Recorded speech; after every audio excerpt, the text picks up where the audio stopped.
नमस्कारम दोस्तों, आगे एक नए वीडियो के साथ आप लोग के बेस्ट। तो गाइस वीडियो लास्ट तक देखना।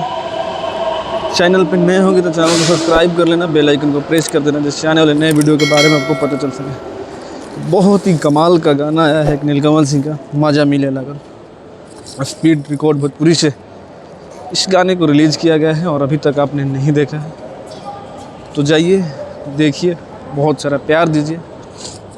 गाने को लिखा है आशुतोष तिवारी और म्यूजिक है प्रियांशु सिंह का। और इस गाने में आपको देखने को मिलेगी सपना चौहान, वही सपना चौहान जो खेसारी यादव के साथ नींबू खरबूजा फिल्म 2 में देखने को मिली थी।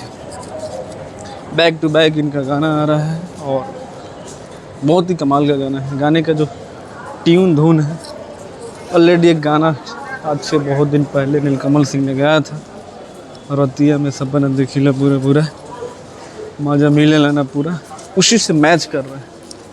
तो गाना कॉपीड ही कह सकते हैं और एवरेज गाना है। मतलब नीलकमल सिंह जैसे गाने गाते हैं, उस गाने को अगर पहले गाने को देखा जाए तो उस गाने में ये एवरेज गाना है और उतना कोई ख़ास नहीं है। बट नीलकमल सिंह ने गाया है तो आपको अच्छा ही लगेगा। बाकी आप लोग चैनल पे पहली बार आए हैं तो चैनल को सब्सक्राइब कर लेना। मिलते हैं अगले वीडियो में, तब तक अपने भाई को नमस्कार।